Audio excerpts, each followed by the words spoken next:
ಜೈ ಶ್ರೀರಾಮ್. ನೀವು ನೋಡ್ತಾ ಇದ್ದೀರಾ ಟಿವಿ ವಿಕ್ರಮ. ನಾನು ಸೌಮ್ಯ ಸನಾತನಿ. ವೀಕ್ಷಕರೇ, ಎಲ್ಲವೂ ಅಂದುಕೊಂಡಂತೆ ಆಗಿದ್ರೆ ಸಂಜೆ ಜಮೀರ್ ಅಹ್ಮದ್ ಮತ್ತೊಮ್ಮೆ ಸಚಿವರಾಗ್ತಿದ್ರು. ಆದರೆ ಕಾಂಗ್ರೆಸ್ ಹೈಕಮಾಂಡ್ ಮೂಲಗಳ ಪ್ರಕಾರ ಈ ಬಾರಿ ಜಮೀರ್ ಅಹ್ಮದ್ ಸಚಿವರು ಆಗ್ತಿಲ್ವಂತೆ. ಸಿದ್ದರಾಮಯ್ಯ ಆಯಿತು, DK ಸಂಪುಟದಲ್ಲೂ ನಾನು ಮಿನಿಸ್ಟರ್ ಆಗ್ತೀನಿ ಅಂತ ಹೊಸ ಸೂಟ್ ಕೇಸ್ ರೆಡಿ ಮಾಡ್ಕೊಂಡಿದ್ರಂತೆ. ಏನೇ ಆದರೂ ಈ ಬಾರಿಯೂ ನಾನು ಮಂತ್ರಿ ಆಗ್ತೀನಿ ಅಂತಿದ್ರಂತೆ.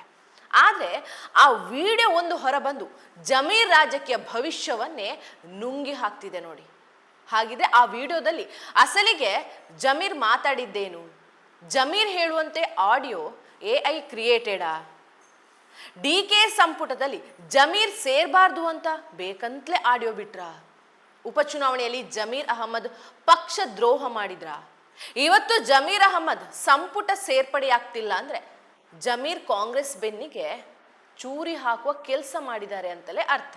ಇಲ್ದಿದ್ರೆ ಯಾಕೆ ಹೊಸ ಸಚಿವರ ಪಟ್ಟಿಯಿಂದ ಜಮೀರ್ ಹೆಸರು ಕೈ ಬಿಡ್ತಿದ್ರಲ್ವಾ?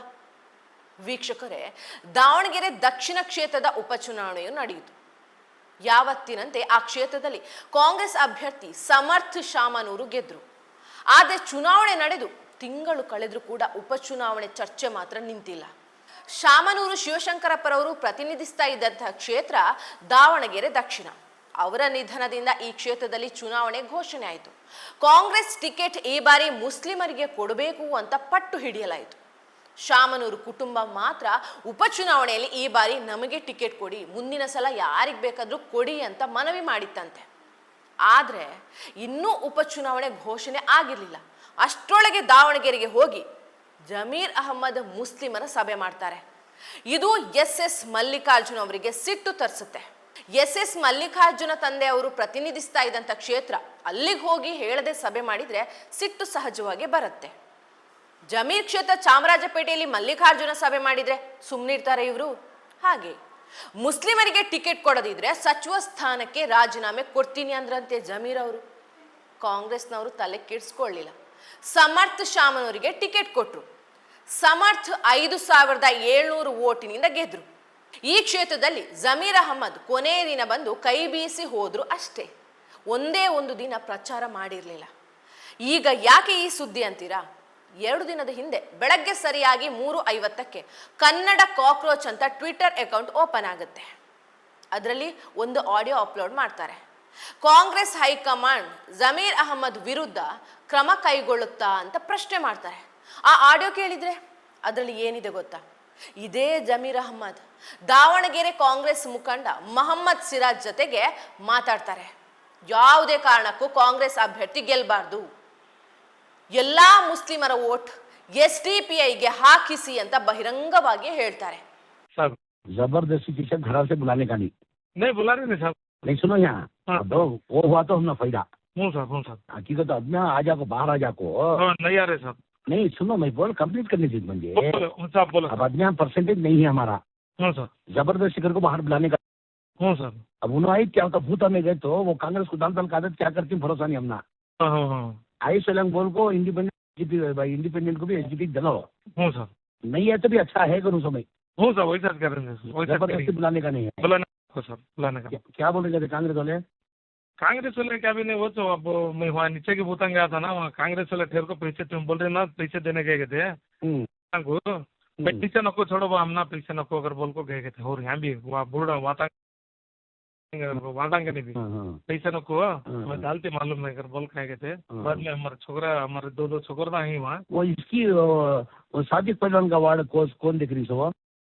सादिक पहलवान का वार्ड में हमारे वो अरब कर को एक छोकरा है वहाँ जरा महीना सोना चिन्हल के को। हाँ करते ही छोड़ो सब, उसका क्या भी चलने दे रहे। निकल लो आया रियाज के साथ करा ना, वो पूरा वायरल करा डाला इसमें मीडिया में डाल को मैं। वो कल मुस्लिम गुंडागिरी मारा नहीं उसने बहुत बड़ा लीडर समझा था ना। क्या भी नहीं जीरो कर डाले उसकी वार्ड में माइनस वार्ड में मैनेज करा दे साहब। करो वो कल उसके भाई कुछ पैसे दिए साहब 1.5 लाख रुपए। उसका चिचेरा भैया पलान कर को पैसे देखो तो क्या करता मालूम नहीं है। वार्ड में ये बूता में ये कुकर को पड़ना। ಕಾಂಗ್ರೆಸ್ ಸಚಿವನೇ ಕಾಂಗ್ರೆಸ್ ಅಭ್ಯರ್ಥಿ ಸೋಲಿಸಲಿಕ್ಕೆ ಪ್ರಯತ್ನ ಮಾಡಿದ್ರೆ ಪಕ್ಷದ್ರೋಹ ಅಲ್ವಾ? ಮುಸ್ಲಿಮರಿಗೆ ಟಿಕೆಟ್ ಕೊಡ್ಲಿಲ್ಲ ಅಂತ ಕಾಂಗ್ರೆಸ್ ಅಭ್ಯರ್ಥಿ ಸೋಲಿಸಿ ಅಂದ್ರೆ ಹೇಗೆ ಅಲ್ವಾ? ಕಾಂಗ್ರೆಸ್ ಸಚಿವನೇ ಕಾಂಗ್ರೆಸ್ ಅಭ್ಯರ್ಥಿ ಸೋಲಿಸಲಿಕ್ಕೆ ಪ್ರಯತ್ನ ಮಾಡಿದ್ರೆ ಪಕ್ಷದ್ರೋಹ ಅಲ್ವಾ? ಮುಸ್ಲಿಮರಿಗೆ ಟಿಕೆಟ್ ಕೊಡಲಿಲ್ಲ ಅಂತ ಕಾಂಗ್ರೆಸ್ ಅಭ್ಯರ್ಥಿಯನ್ನು ಸೋಲಿಸಿ ಅಂದರೆ ಹೇಗೆ? ನೀವು ಒಬ್ಬ ಕಾಂಗ್ರೆಸ್ ಸಚಿವನಾಗಿ ಇದ್ಕೊಂಡೆ ಕಾಂಗ್ರೆಸ್ ವಿರುದ್ಧ ಸಂಚು ಮಾಡಿದ್ದು ತಪ್ಪಲ್ವಾ ಜಮೀರ್ ಅವರೇ? ನಿಮ್ಮ ಒಂದು ತಂಡ ಚಾಮರಾಜಪೇಟೆಯಿಂದ ದಾವಣಗೆರೆಗೆ ಹೋಗಿ ದುಡ್ಡು ಖರ್ಚು ಮಾಡಿ ಸಮರ್ಥ ಸೋಲಿಸಲಿಕ್ಕೆ ಪ್ರಚಾರ ಮಾಡಿದ್ದು ಸುಳ್ಳಾಗಾದ್ರೆ? ಜಮೀರ್ ಅಹಮ್ಮದ್ ಆ ಆಡಿಯೋ ಹೊರಬಂದಿದ್ದೇ ತಡ ಕಾಂಗ್ರೆಸ್ ಹೈಕಮಾಂಡ್ ಸಿಟ್ಟಿಗೆದ್ದಿದ್ದಾರಂತೆ. ಒಂದು ಮಾಹಿತಿ ಪ್ರಕಾರ ಕಳೆದ ತಿಂಗಳೇ ಆ ಆಡಿಯೋ ಹೈಕಮಾಂಡ್ ಕೈ ಸೇರಿತಂತೆ. ಜಮೀರ್ ಕರೆಸಿಕೊಂಡು ವಿವರಣೆ ಕೂಡ ಕೇಳಿದ್ರಂತೆ. ಅದೇ ಜೋಶ್ನಲ್ಲಿ ಜಮೀರ್ ಸಾಹೇಬ್ರು ಸಚಿವ ಸ್ಥಾನ ಫಿಕ್ಸ್ ಅಂತ ಓಡಾಡ್ತಿದ್ರಂತೆ. ಅಷ್ಟರೊಳಗೆ ಸರಿಯಾದ ಟೈಮ್ ನೋಡಿ ಯಾರೋ ಆಡಿಯೋ ರಿಲೀಸ್ ಮಾಡಿಬಿಟ್ಟಿದ್ದಾರೆ. ಒಬ್ಬ ಕಾಂಗ್ರೆಸ್ ನಾಯಕ ಕಾಂಗ್ರೆಸ್ಗೆ ಮತ ಹಾಕಬೇಡಿ, SDPIಗೆ ಮತ ಹಾಕಿ ಅಂತ ಬಹಿರಂಗವಾಗಿ ಹೇಳಿದ್ರು ಕೂಡ ಮಿನಿಸ್ಟರ್ ಮಾಡಿದ್ರೆ ಕಾರ್ಯಕರ್ತರಿಗೆ ಏನು ಸಂದೇಶ ಹೋಗುತ್ತೆ ಅಲ್ವಾ? ಹೀಗಾಗಿ ಸಿದ್ದರಾಮಯ್ಯ ಕೊಟ್ಟ ಪಟ್ಟಿಯಲ್ಲಿ ಜಮೀರ್ ಹೆಸರಿತ್ತಂತೆ, ರಾಹುಲ್ ಗಾಂಧಿ ಮಾತ್ರ ನೋ ಅಂದ್ರಂತೆ. ಹೀಗಾಗಿ ಜಮೀರ್ ಅಹಮದ್ ಮಿನಿಸ್ಟರ್ ಆಗೋದು ಬಹುತೇಕ ಡೌಟೇ. ಜಮೀರ್ ಅಹಮದ್ JDS ನಾಯಕರ ಬೆನ್ನಿಗೂ ಹೀಗೆ ಅಲ್ವಾ ಚೂರಿ ಹಾಕಿದ್ದು? 2016ರ ರಾಜ್ಯಸಭೆ ಚುನಾವಣೆಯಲ್ಲಿ ಏನಾಯಿತು? ಜಮೀರ್ ಅಹಮದ್ ಅವತ್ತು ಚಾಮರಾಜ JDS ಶಾಸಕ. ಅಂದಿನ ಚುನಾವಣೆಯಲ್ಲಿ BM ಫಾರೂಕ್ JDSನ ರಾಜ್ಯಸಭಾ ಅಭ್ಯರ್ಥಿ. ಅವತ್ತು ಜಮೀರ್ ಅಹಮದ್ ನೇತೃತ್ವದಲ್ಲಿ 8 JDS ಶಾಸಕರು ಕಾಂಗ್ರೆಸ್ ಅಭ್ಯರ್ಥಿ KC ರಾಮಮೂರ್ತಿಗೆ ವೋಟ್ ಹಾಕಿ ಗೆಲ್ಲಿಸಿದ್ರು. ಅವತ್ತು ಜಮೀರ್ ಅಹಮದ್ ಕುಮಾರಸ್ವಾಮಿ ದೇವೇಗೌಡರಿಗೆ ಮಾಡಿದಂಥ ಮಹಾ ಮೋಸ ಅಲ್ವಾ ಇದು? ಅವತ್ತು JDSಗೆ ಮೋಸ ಮಾಡಿ 2017ರಲ್ಲಿ ಕಾಂಗ್ರೆಸ್ ಸೇರಿದ್ರು. ಅವತ್ತು ಇದೇ ಕಾಂಗ್ರೆಸ್ ನಾಯಕರು ನಿಮ್ಮನ್ನ ಅದ್ದೂರಿಯಾಗಿ ಸ್ವಾಗತ ಮಾಡಿದ್ರು. ಇವತ್ತು ಜಮೀರ್ ಸ್ಥಿತಿ ನೋಡಿ JDS ನಾಯಕರು ನಗ್ತಿರ್ಬಹುದು ಅಲ್ವಾ? 2018ರಲ್ಲಿ JDS ಕಾಂಗ್ರೆಸ್ ಸಮ್ಮಿಶ್ರ ಸರ್ಕಾರ ರಚನೆ ವೇಳೆಯೂ ಕುಮಾರಸ್ವಾಮಿ ನಿಮ್ಮನ್ನ ಮಂತ್ರಿ ಮಾಡಿದ್ದು ಅವರ ದೊಡ್ಡ ಗುಣ. ಈ ಗದ್ದಲದಲ್ಲಿ SS ಮಲ್ಲಿಕಾರ್ಜುನ ಒಂದು ಗಂಭೀರ ಆರೋಪ ಮಾಡಿದ್ದಾರೆ. ಜಮೀರ್ ಅವರು ವಕ್ಫ್ ಇಲಾಖೆಯಲ್ಲಿ ಕೋಟ್ಯಾಂತರ ರೂಪಾಯಿ ಅಕ್ರಮ ನಡೆದಿದೆ, ಅದೇ ದುಡ್ಡನ್ನ ದಾವಣಗೆರೆ ಚುನಾವಣೆಯಲ್ಲಿ ಕಾಂಗ್ರೆಸ್ ಅಭ್ಯರ್ಥಿಯನ್ನ ಸೋಲಿಸಲಿಕ್ಕೆ ಖರ್ಚು ಮಾಡಿದಾರಂತೆ. ಇದು ನಿಜನಾ ಜಮೀರ್ ಅಹಮ್ಮದ್ ಅವರೇ? ನಿಮ್ಮ ವಕ್ಫ್ ಇಲಾಖೆಯಲ್ಲಿ ಕೋಟಿ ಅಕ್ರಮ ನಡೆದಿದ್ಯಾ? ನೀವು ಯಾವುದೇ ಅಕ್ರಮ ಮಾಡಿಲ್ಲ ಅಂತ ಈವರೆಗೂ ನೀವು ಯಾಕೆ ಮಾತಾಡ್ತಾ ಇಲ್ಲ? ನೀವು ಏನು ಹೇಳಿದ್ರಿ? ಆ ಆಡಿಯೋ AI ಕ್ರಿಯೇಟೆಡ್ ಅಂತ. ನಾವು ಹಾಗೆ ಮಾತಾಡಿಲ್ಲ ಅಂತ ಸ್ಪಷ್ಟನೆ ಕೊಟ್ರಿ. ಆದರೆ ನಮ್ಮ ಆತ್ಮಸಾಕ್ಷಿ ಅನ್ನೋದು ಇರುತ್ತೆ ಅಲ್ವಾ? ನೀವು ಕಾಂಗ್ರೆಸ್ ಅಭ್ಯರ್ಥಿ ಸೋಲಿಸಲಿಕ್ಕೆ ಪ್ರಯತ್ನ ಪಟ್ಟಿದ್ದು ನಿಜ, ಆದರೆ ಅದು ಸಾಧ್ಯ ಆಗಲಿಲ್ಲ. ಈಗ ನಾನು ಸೋಲಿಸಲಿಕ್ಕೆ ಪ್ರಯತ್ನ ಪಟ್ಟಿಲ್ಲ ಅಂತ ಸಮರ್ಥನೆ ಕೊಡ್ತಾ ಇದ್ದೀರಾ. ಇದು AI ಕ್ರಿಯೇಟೆಡ್ ಆಡಿಯೋ ಆಗಿದ್ರೆ ನಿಮ್ಮ ಹೈಕಮಾಂಡ್ ನಿಮ್ಮನ್ನ ಮಂತ್ರಿ ಮಾಡಬೇಕಾಗಿತ್ತಲ್ವಾ? ಯಾಕೆ ನೀವು ಮಂತ್ರಿ ಆಗ್ತಿಲ್ಲ ಹೇಳಿ?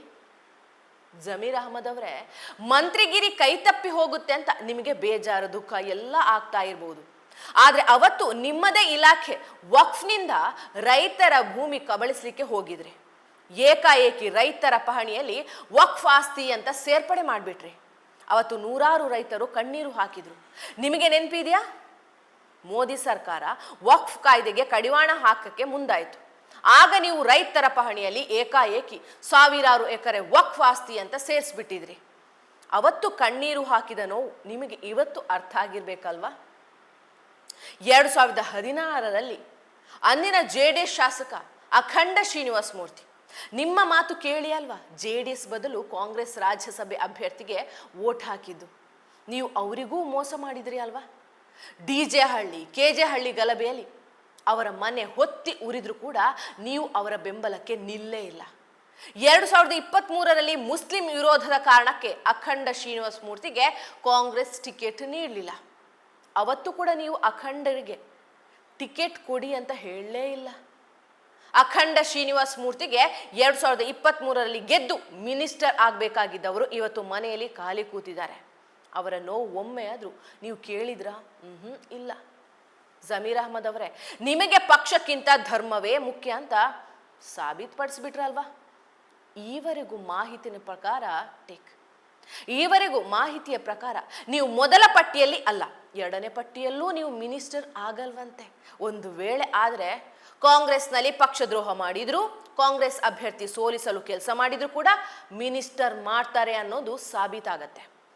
ನೀವು ಪಕ್ಷದ್ರೋಹ ಮಾಡಿಲ್ಲ ಅನ್ನೋದಾದ್ರೆ ಮತದಾನ ನಡೆದ ಮರುದಿನ ಸಲೀಂ ಅಹಮದ್ ಸುದ್ದಿಗೋಷ್ಠಿ ನಡೆಸಿದ್ರು. ನಮ್ಮವರೇ ನಮಗೆ ಮೋಸ ಮಾಡಿದ್ರು ಅಂದ್ರಲ್ವಾ? ಯಾರಿಗೆ ಹೇಳಿದ್ದು ಅಂತ ಇವಾಗ ಜನರಿಗೆ ಅರ್ಥ ಆಗತ್ತೆ ಬಿಡಿ. ಜೈ ಶ್ರೀರಾಮ್. ಟಿವಿ ವಿಕ್ರಮ, ದೇಶ ನಿಮ್ಮ ಕೈಯಲ್ಲಿ. ಈ ಕಾರ್ಯಕ್ರಮ ನಿಮಗೆ ಇಷ್ಟ ಆಗಿದ್ದಲ್ಲಿ ಲೈಕ್, ಶೇರ್ ಹಾಗೂ ಕಮೆಂಟ್ ಮಾಡಿ. ಟಿವಿ ವಿಕ್ರಮದ ಕಾರ್ಯಕ್ರಮಗಳನ್ನು ನಿರಂತರವಾಗಿ ವೀಕ್ಷಿಸಲು ಸಬ್ಸ್ಕ್ರೈಬ್ ಮಾಡಿ, ಬೆಲ್ ಐಕನ್ ಒತ್ತಿ.